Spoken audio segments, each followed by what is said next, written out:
If you're in a place where it is safe and appropriate for you, please close your eyes and begin to take some nice, long, slow, deep, relaxing breaths in through your nose and out through your mouth. With every inhale, feel more light and peace entering the body and the mind. With every exhale, feel like you're able to let go of all tension from your body, along with anything in your mind that you do not want. Inhaling peace and exhaling as you let go. We picture ourselves on top of a beautiful mountain in the center of a circular grove of trees. In the center of this grove, a beautiful sacred bonfire blazes forth, and it lights us and the grove with a sacred golden light. We realize that this is the light of perfect love and perfect trust, and it easily and efficiently burns away everything that's not like itself, leaving us safe and serene. Into this sacred space, we invoke the presence of our Creator. To many of us, our Creator reveals themselves to be a mother and father, a goddess and God. We also invite the presence of our angels, our guides, our teachers. We ask that we be guided as we walk upon the way to become happier, more peaceful, more joyous, more magical, more successful, and more loving people. Blessed be.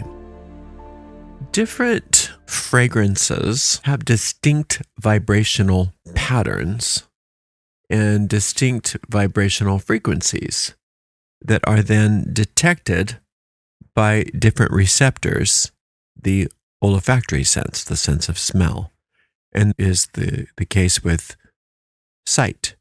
Different vibrational frequencies, different vibrational patterns are detected by our ocular organ, and these frequencies, these vibrations are detected, and the data are sent to our brains so that we perceive. The reason why a lot of people say this is a world of illusion is because we are basing our interpretation of vibrational patterns upon the ways in which our sense organs report those patterns to us. How we interpret the data that are sent to us is called perception. We are perceiving sounds, sights, scents, feelings, but it's through our own perception that we are experiencing the world.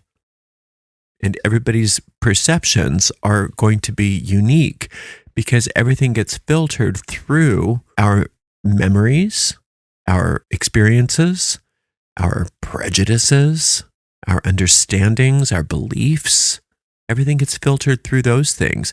And so when you see that flower or when you smell that perfume, you're having a unique experience that no one else is going to have because no one else has your history, your notions, and your emotional ideas. Whatever that flower is to you, it's going to be a very unique flower to you.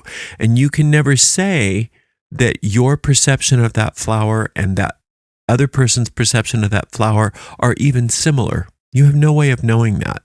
Based on your perceptions and based upon their perceptions, you have an agreed upon name for that flower. You have agreed upon descriptive patterns of that flower. You might describe it in ways that you each agree upon, but you have no idea what they experience. And what that flower means to them is going to be very different than what that flower means to you.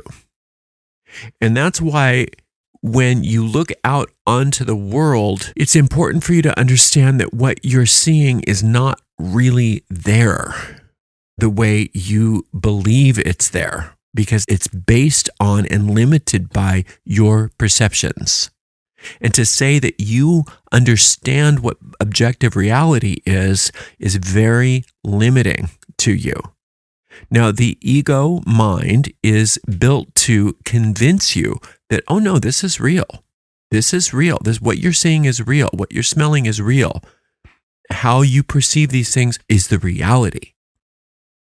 And subjectively, it's true. Subjectively, it's telling you the truth that according to what the ego tells you these things are, that is real for you. However, objectively, it's not the case. Objectively, what you are encountering is a plethora of vibration that your sense organs are sending data about, and your own powers of perception are creating a world for you based upon those perceptions. And then you believe in this world, and then this is where we have interesting encounters with one another, because our world goes up against another person's world. It goes up against another person's world.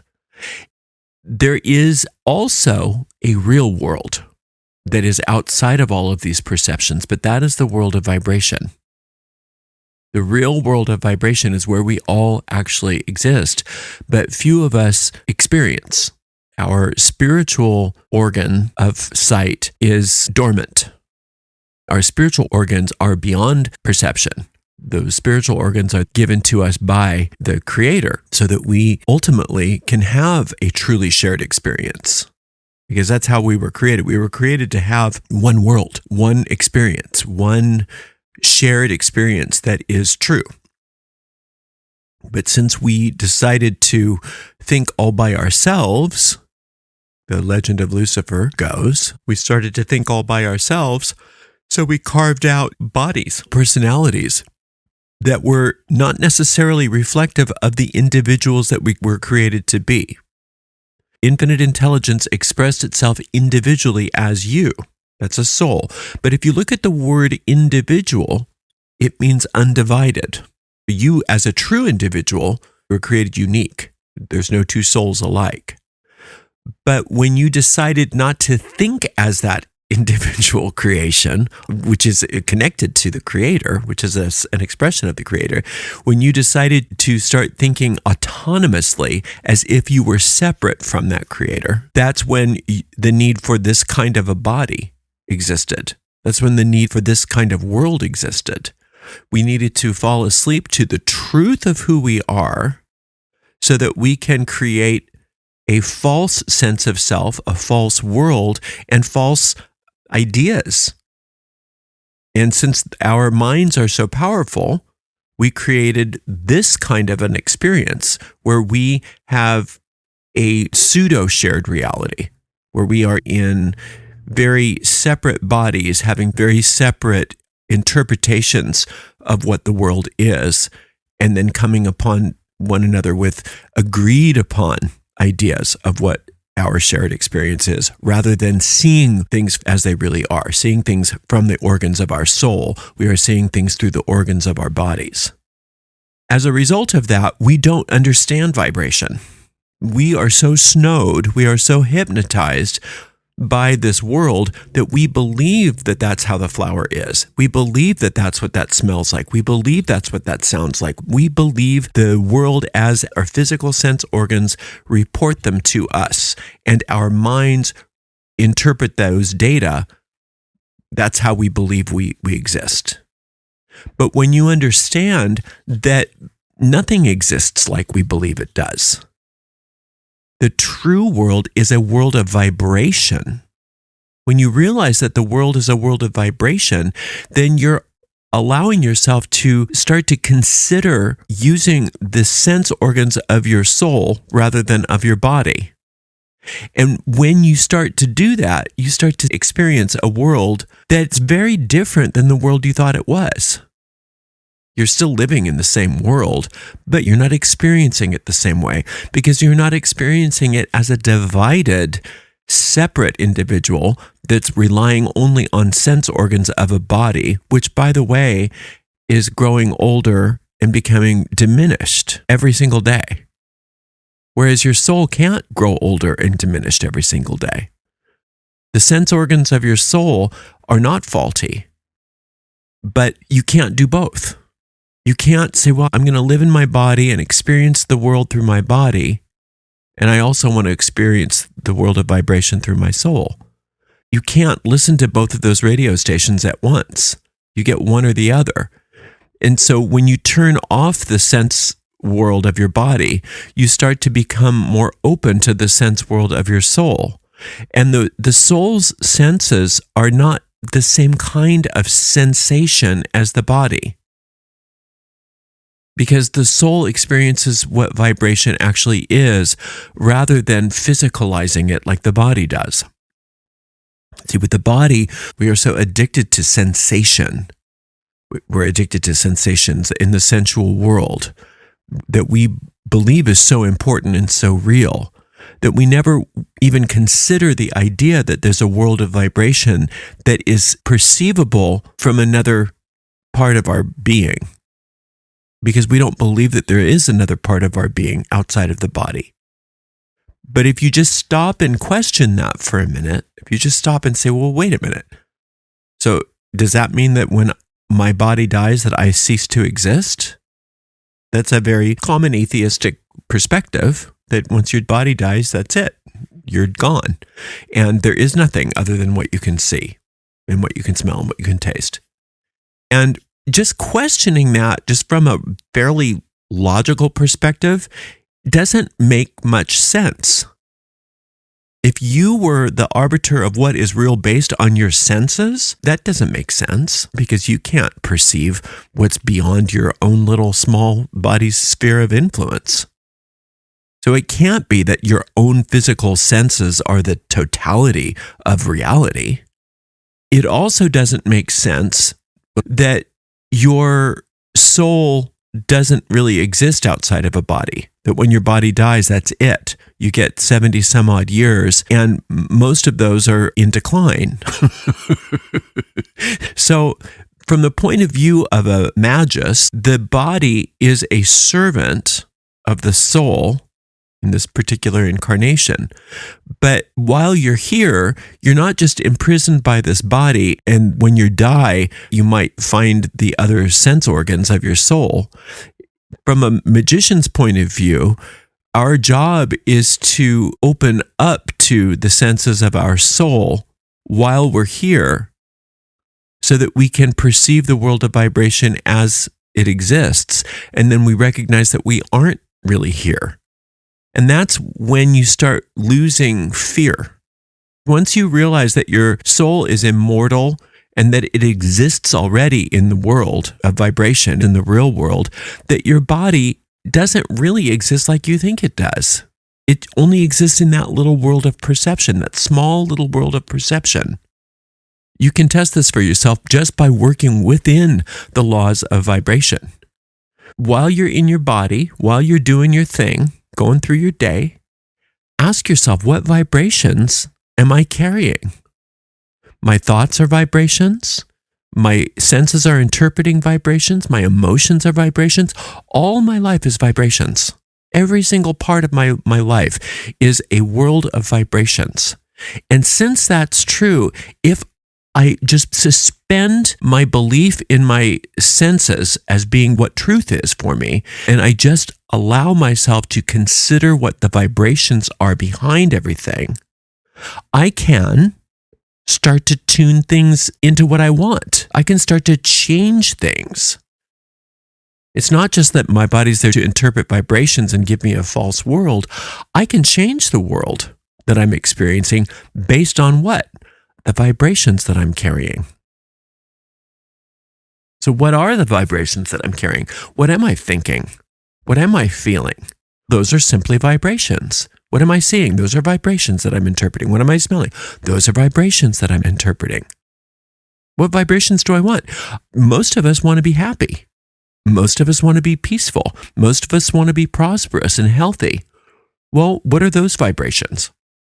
What do those vibrations feel like? How would I know if those vibrations were there? So don't wait for your senses to interpret the vibrations that are already there and say, okay, well, this is what reality is. No, we say, let's vibrate on a different level, and then our sense organs will reinterpret those vibrations, and we'll have an experience in our false sense of the world that are based on those vibrations that our sense organs are interpreting. But you see, that's when the soul is in charge, because the soul ultimately is the creator of the vibrations that we experience. But when our personalities are co-opted by the ego, then the ego decides that this is all that you get. You can't change anything. You just get what you get. And you have to come to terms with the fact that you're imprisoned in this body, in this time, in this world. And this is all you get. And the soul is saying, no, you get what you want to get based on how you vibrate. And your body will ultimately interpret the vibrations that you're experiencing, but your body can't create those vibrations. The soul can. So when you're going about your day to day, just stop and ask yourself, what am I experiencing? What are the vibrations in my life? Maybe somebody's having an angry moment with you. What are those vibrations? Your senses are reporting to you a bunch of vibrations that you believe is an argument, that you believe is an angry person. So rather than saying, well, I'm going to have to go into the world of form and fix this argument, just say, well, wait a minute. What are the vibrations that I would prefer to have? You can change those simply by how you feel. You can get relaxed. You can drop that tension. You can let go of whatever you believe you need to do in the world of form to respond to or react to that argument. And you can maybe even excuse yourself to go to the restroom. Sometimes that helps to remove yourself from what you think is happening and close your eyes and ask for the vibration that you desire. In which case you want peace in this. You want peace. You want calm. You want certainty. You want harmony. So what do those vibrations feel like? If you can close your eyes and start to ask yourself, well, what do those vibrations look like as energy in your mind? What do those look like as energy? What colors, what patterns? Just make it up. Then you start to understand that's the organ of your soul. That. The one that seems like you're fantasizing, that seems like you're being irresponsible because you're not dealing with the argument that you are supposed to be dealing with in the physical world where the reality is. You're removing yourself from reality and you're going into this fantasy world, according to your ego, where you're being irresponsible, looking at it as energy. What a stupid thing to do, your ego tells you. When that's the smartest thing you can do, because that's where your soul lives. Your soul lives in a world of creativity and imagination, where you can have it be any way you want it to be. The soul is there to create vibrations as it desires. Now, your soul, by itself, on its own, would never come up with vibrations of an argument. That's foreign to your soul. But your ego definitely will. But your ego doesn't want you to know that those are vibrations. The ego wants you to believe that it's that person with that situation in that time-space continuum, and there's nothing you can do about it because it's an insolvable problem. That's what the ego wants you to believe. The ego traps you into this world of, quote, reality, and it will lull you into this world of reality because sometimes it's very beautiful here. There's pretty flowers, there's pretty trees, there's beautiful smells, but it's not real. It's not real. The only real world is the world of vibration where your soul lives. Especially when you're having a problem, if you can unhook for a minute and move out of the world of, quote, reality and into the world of imagination and ask, what would that look like as energy? Your soul can perceive how the present situation looks like as energy. You can say, show me what this looks like as energy. And it's not pretty as energy, but it's also very malleable as energy. So then what would it look like if it was a different vibration? Maybe it would be more green over here or pink over there. Maybe these would be swirls. Maybe this would be this. Maybe this would be that. Whatever it is, whatever you can do to play with that energy, play with the feelings that accompany that energy, then what you are actually doing is tuning the vibrations into something that you want. And your body's going to have to interpret those new vibrations as what they are because your body is just a robot. Your body doesn't have any volition. Your body can't make decisions by itself. It's just a tool of perception.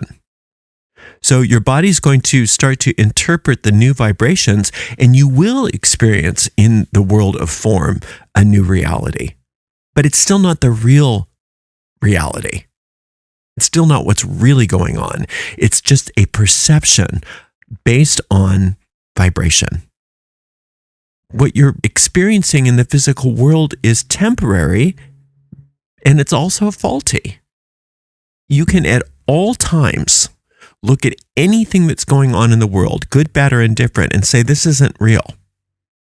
This isn't really what's happening. There is something that's really happening here, but that's in the world of vibration. What I'm looking at is the world of perception.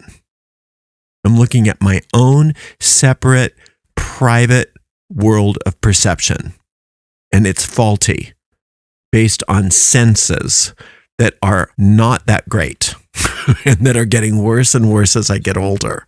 So I don't want to rely on my body. I don't want to rely on the world of perception. I want to know what the vibrations are. How do you do that? By tuning out of this world occasionally and tuning into what those situations look like as energy. And your soul knows exactly what they look like as energy. And when you can tune into how your soul is seeing something as energy, you know that you're looking at the real world. And when you're looking at the real world, which is vibrations, you can change them. Well, what do I want? I want pretty here. I want peaceful here. I want green here. I want pink here. I want swirls here. I want happy here. Whatever you want. When you play with it like that, as a soul, as energy, you're changing the actual reality of it. And then when your body starts to perceive the new reality, it's going to bring different data to you because you've changed the vibration. And once you've changed that vibration, you've changed your objective experience of it in this world of illusion as well. But even then, who cares about the world of illusion? Because you found the secret there. The secret is that you don't live in the world of illusion. You live in the world of vibration. And the world of vibration is eternal. It exists outside of your body. It exists outside of your story. It exists outside of everything that's temporary in this world. And once you can understand that, you're not so afraid of this world. You're not so afraid of dying. You're not so afraid of what's going on with your body. You're not so afraid of anything because you recognize that there's nothing to fear because it's all vibration. And vibration is very malleable and you can have it be any way you want it to be, ultimately. So it's a wonderful way to just start to play, magically speaking, to just play with your life and just say, what's the vibration? Not what's the quote reality. What's the vibration here? And how can I play with that vibration? How can I change that energy? How can I create what I want? How can I imagine myself into being what I want? Not so much what I want in the objective world. I want $5 million. I want $5 million. No, you want the essence of what that might be. I want the pretty fountains of purple light. I want the swirls over here and the peaks and the valleys of this over there. I want that feeling of peace. I want that feeling of enthusiasm and gratitude. These are the vibrations that I want. And then when you play with those vibrations, you realize how powerful you are to create something, what we call a thought form, within the world that exists eternally, rather than this small, separated, illusory sense of the world that your body reports to you. Your ego takes a hold of your body because it's its favorite thing to convince you of what it wants to convince you based upon what you're perceiving.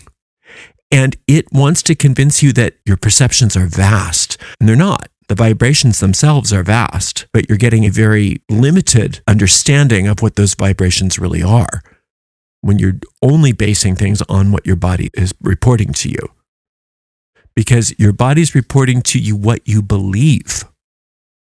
And ultimately, if you're working as a soul rather than as an ego, you're not inclined to have anything other than peace and joy, prosperity and creativity and imagination. The soul doesn't crave separation. The soul doesn't crave disease. The soul doesn't crave death. It's just not natural. Just like a dog doesn't crave Drano. It's just not natural for it. A peacock doesn't crave Cheetos. The soul craves that which is what the soul is built for, and the soul is built for love. The soul is a bright extension of pure love. and all of the other qualities of divine spirit. It is a soul. It is a spirit. It is intelligent. It is life. It is truth. It is law. And it is the divine presence itself. Your soul is the divine presence itself. All of those things are just natural. When you're working as a soul, it doesn't crave anything horrible. It only craves what it craves, the unique expression of divinity that it is. It's the ego mind that wants to keep you dallying in this world of separation. And the reason why that is because we created the ego mind to do that. When we started saying, I want to think all by myself. I want to be separate. I want a private world. I want a private mind. I want to be bigger than God. That's that Luciferian myth. I want to be bigger than God. And it's not that God wants to punish you for that. It's just that God gave you freedom. And God, when I say God, I'm not talking about a patriarchal deity, obviously. God gave you freedom to think anything you want. So you can think that way, but that doesn't make it true. And so this is a big delay tactic of the ego, is to keep us stuck in our perceptions, to keep us stuck in our bodies, to keep us stuck so that it can prove to us how separate we are. Just thinking about it logically. Well, there's no way that my sense organs can tell me the truth because they're faulty at best. Even when I'm at my peak, they're faulty. There's no such thing as a perfect body. I don't care what anybody says. It doesn't exist. But my soul is perfect.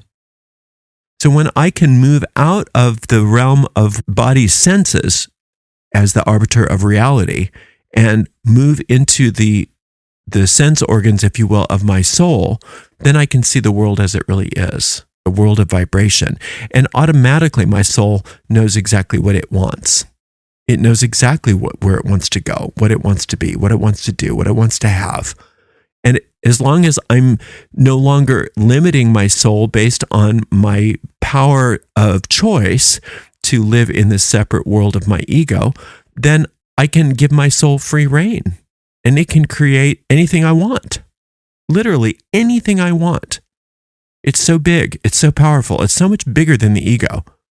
But we've trained ourselves to hold back and to be afraid and to believe what we see and believe what we hear and believe what we smell, believe all of this stuff and not understand that there's this entire world of vibration behind that, which is just there waiting for us to be creative and to live, to extend and to expand and to heal and to be joyful and free, to exist uninhibited in an unlimited way as the stars that we truly are. Thank you so much for spending some time with me today. I so appreciate you. Until next time, blessed be.